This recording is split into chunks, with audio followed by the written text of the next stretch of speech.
This session, I'd like to talk a little bit about my experience having worked with non-profit organizations, not all necessarily Christian, and also some of the experience that I've seen of ministries and Christian organizations around me, and the parts that unfortunately we fail sometimes, and failing is part of what we do, makes us better going forward. And then I want to take you through a case study, a little bit in depth in terms of the case study, and some key learnings from what we've learned this morning and applied throughout the case study, so you can see how it actually happens in practice.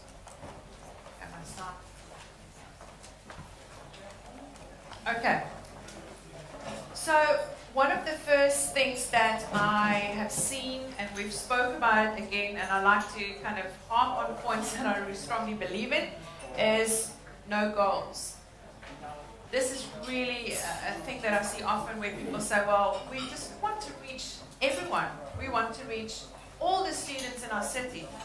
We spoke about creating personas. We spoke about understanding your users.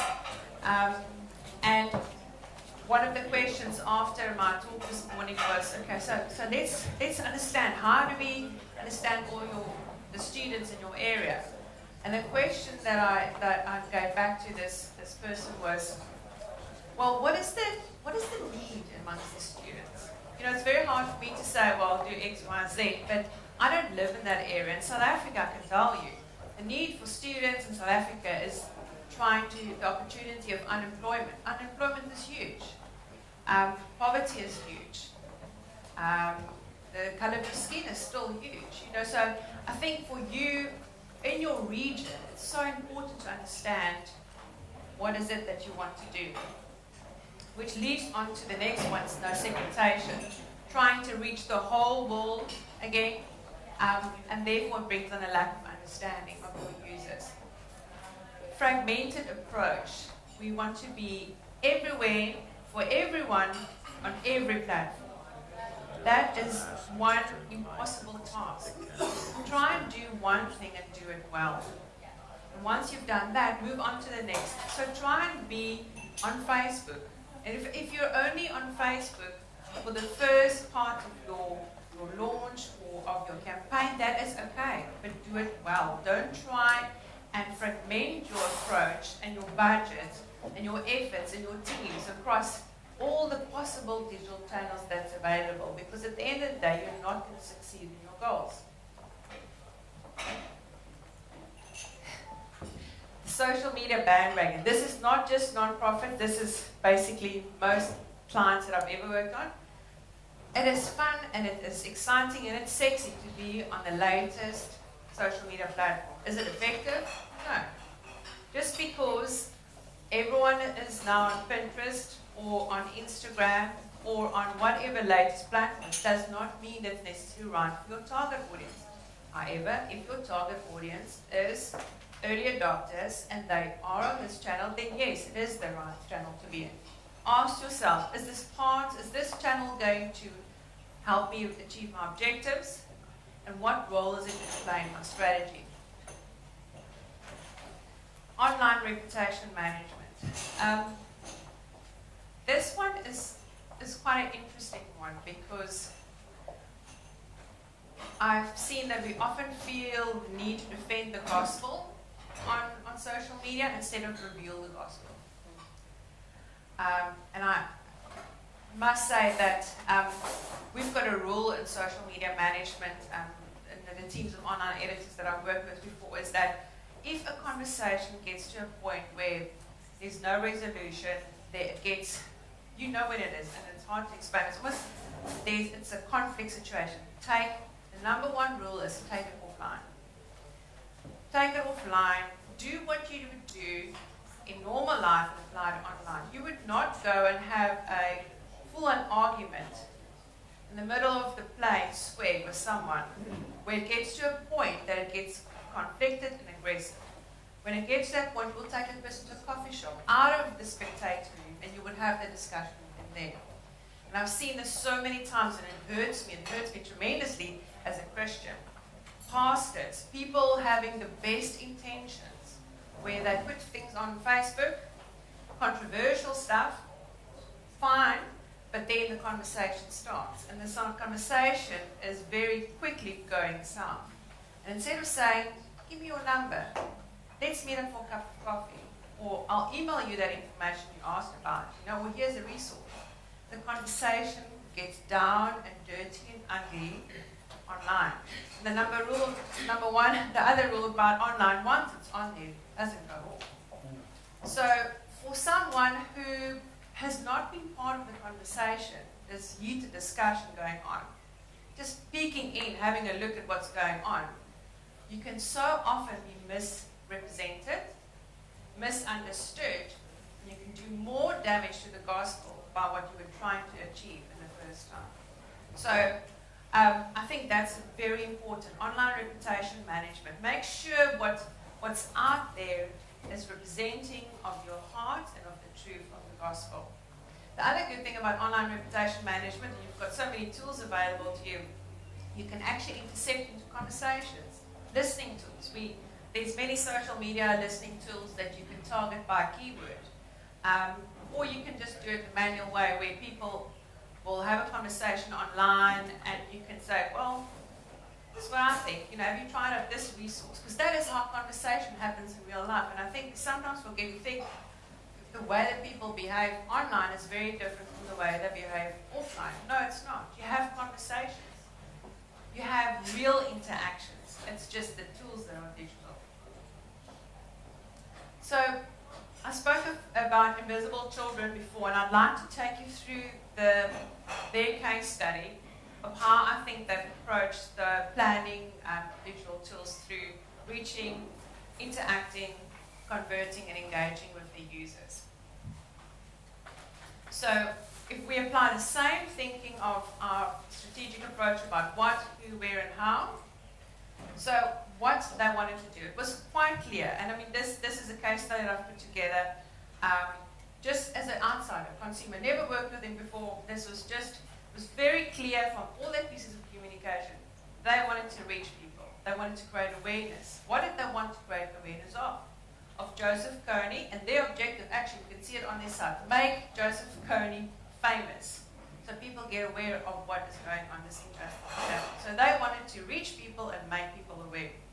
Second objective is they want people to act and convert. And what is it? What is that action that they want people to donate? Again, very easy. You look at all their platforms, all their pieces of communication. One golden string of communication. Good. So their target audience were individuals that's part of a generation that wants to bring on change. The natural change for humanitarian. I want to do good. And that is the topic of today, really, in a modern society. People have kind of gone to the point, it's like, I want to do good. I want to give some money somewhere to someone to have a better life. Not necessarily all in the name of God, but people have the sense of caring for other people. They knew that they were talking to people who are visionaries, who are storytellers, artists, and entrepreneurs. Where?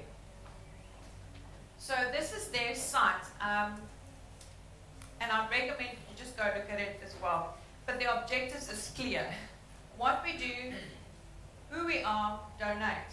You can't get more simpler than that. I mean, as a user that's never heard of them, my first interaction, I know what they're about.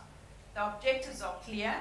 It prompts me to interact with them, and it's easy to understand. So keeping in mind those notes that I said about, usability, making it useful, making it, desirable, and making it sure that users can take it into action. Here is just going further down in the site. Again, very clear, donate. They don't even hush around it. They just tell you straightforward, donate. But what I like about this moves for me from interaction/conversion into engagement. Because at the bottom here, your donation makes these stories possible. I now feel like I'm engaged by giving money so that I can actually build a relationship with someone I'm giving the money to. a good example of how you go through the process of reaching people, interacting, and then engagement. A further step in engagement is they provide the tools. So they say, you know what? Instead of us just taking your money, we're going to use you to do the job for us. We're going to give you the tools to fundraise on your own. We are going to give you, and this is simple. All they said here is, and you can't unfortunately see it, and then I think the next slide. Yes, there you go. They give you the Facebook banner, they give you the Twitter banner, they give you the Instagram photo, and off you go. Can it be simpler than that? And what they're doing is they are spreading the network by enabling engaged users.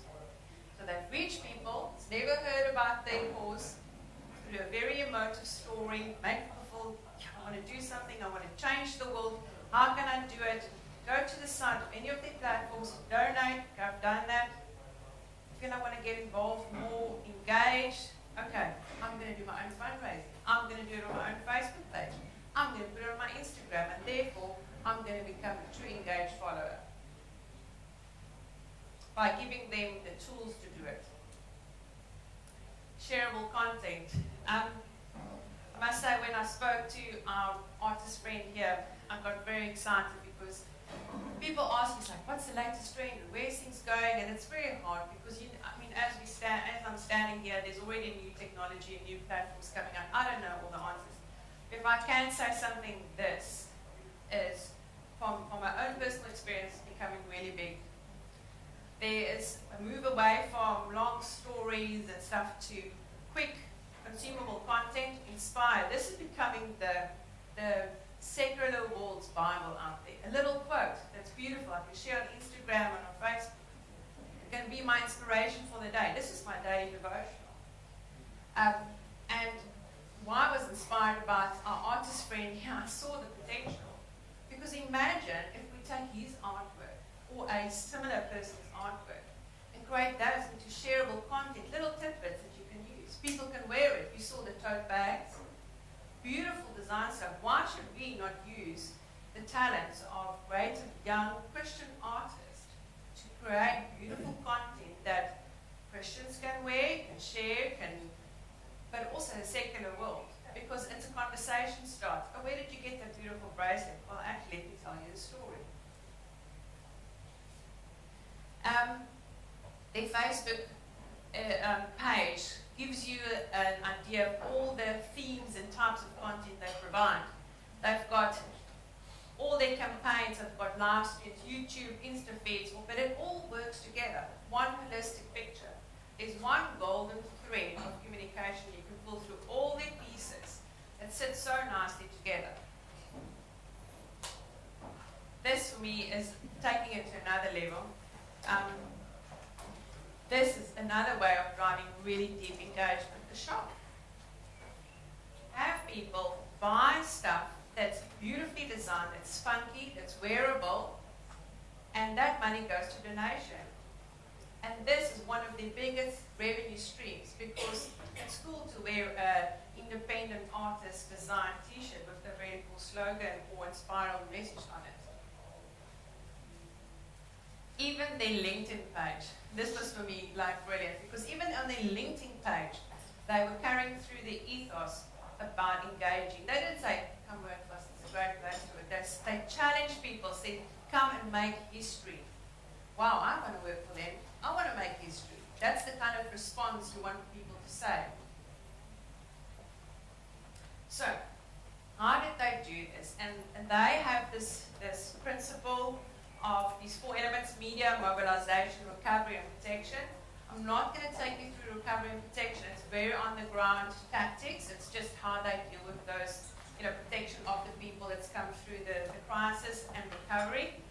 I'm going to take you through media, their approach, and then I'm going to take you through mobilization.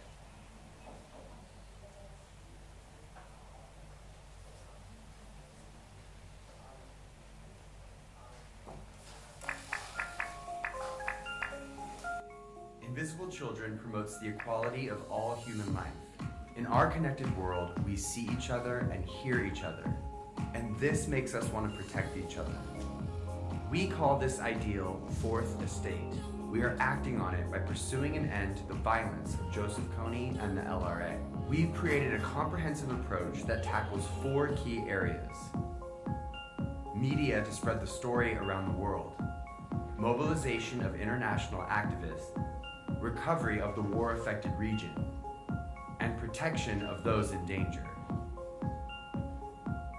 This is media.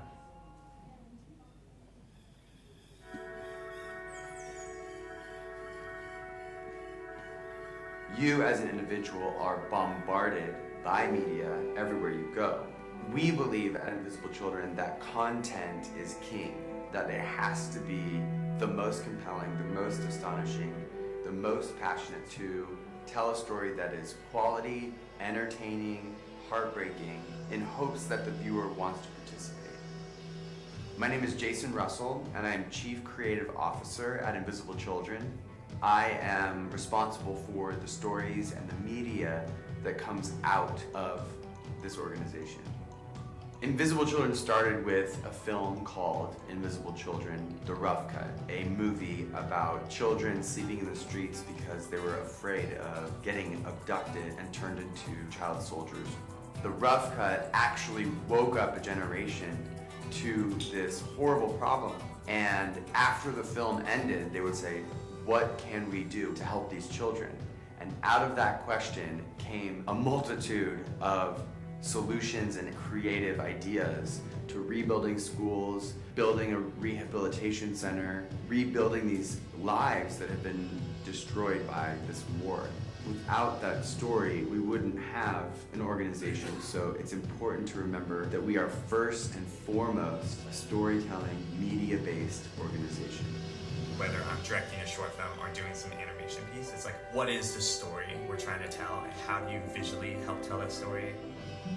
We are taught in our culture that you can't relate to someone who's halfway around the world, and we believe that's fundamentally untrue. Invisible Children's job is to tell a story halfway around the world and bring this connection. So we essentially tell the story of a friendship. When you hear about one individual named Jacob and what his dreams are, what his fears are, you connect with him on a friendship level and you want to fight with him. For me, I wanted to be lawyer, but I don't have money to do. I wanted to be a lawyer since I was still in primary level. Right now I'm achieving it. I joined a law firm. Throughout history, if you made a movie, it had to be in the movie theater, at a film festival, on a DVD. Now anyone can upload a video on the internet, and if it's good, it will be seen by millions of people. Social media is just one part of the puzzle. We post a video on YouTube and then share it on Facebook. We send it out on Twitter. We're in all those spaces because those communities all have so much potential for really incredible conversation and action that can be generated through those platforms. We are solely focused on making sure that the media itself draws people towards an action step, that they can get involved financially, they can actually take it to the street, they can do what they can as an activist in a global world. And we have seen millions of people do something when it comes to this specific story of Joseph Kony and the LRA. A common question we get is, why do we spend so much time and resources making media? It's because we believe that if 5 editors and 2 animators create a film that costs roughly $100,000, and the story reaches millions of people around the world, and those people lobby their leaders, which produces $50 million in resources and aid to the war-affected region, you can't deny the return on investment. It's worth it.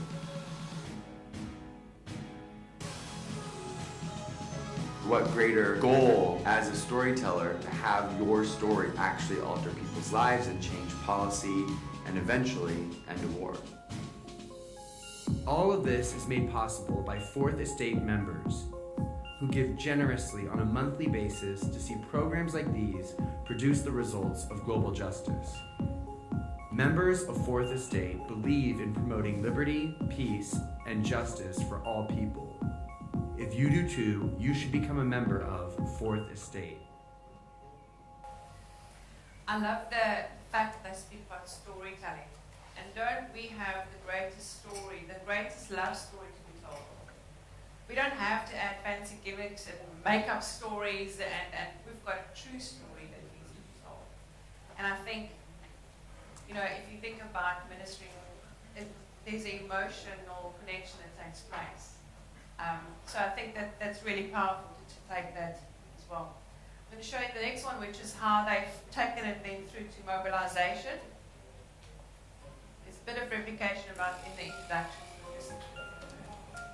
Invisible Children promotes the equality of all human life.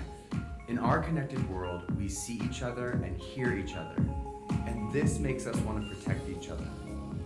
We call this ideal Fourth Estate. We are acting on it by pursuing an end to the violence of Joseph Kony and the LRA.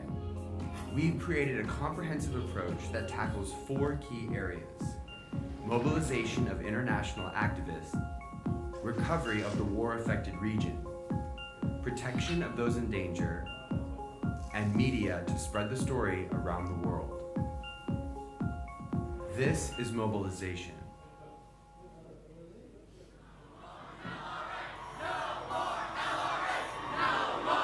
This is what people care about, and they will act on it. They're not lazy, they're not slacktivists, they're movers.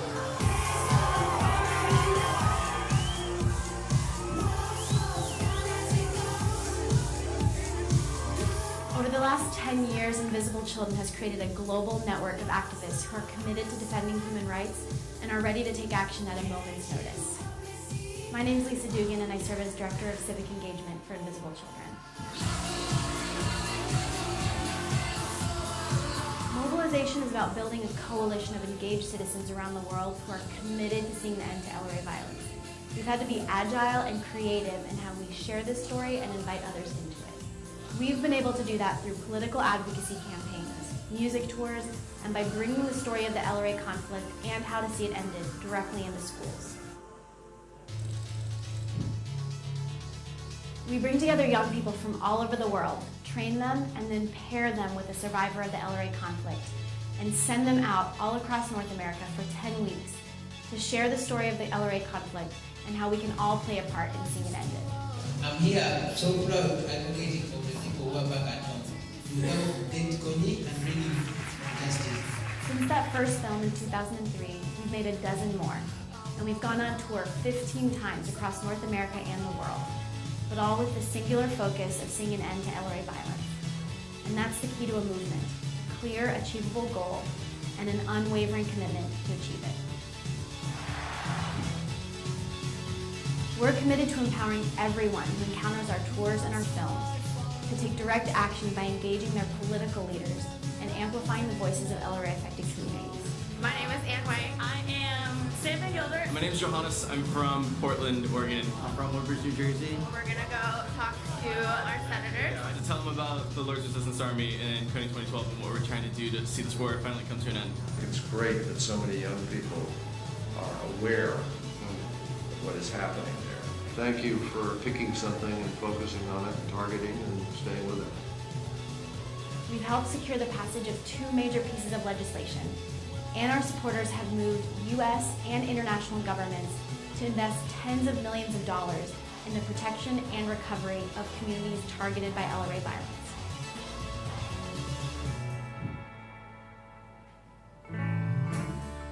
We partner with more than 200 musicians and performers around the world who want to help end LRA violence by sharing the story with their fans and urging them to take action. We've joined 32 music tours around the world, enabling us to expose millions of people to the LRA conflict. Invisible Children's been touring with artists that support us. They'll take us out on the road and kind of talk about what we do from stage or some sort of awareness campaign that we can use their platform to talk about what we do. By working together with these culture makers, we're able to reach an entirely new audience of people who have never before engaged in issues of international justice and human rights. I just haven't believed in anything more than what Invisible Children is doing. Thanks for having us.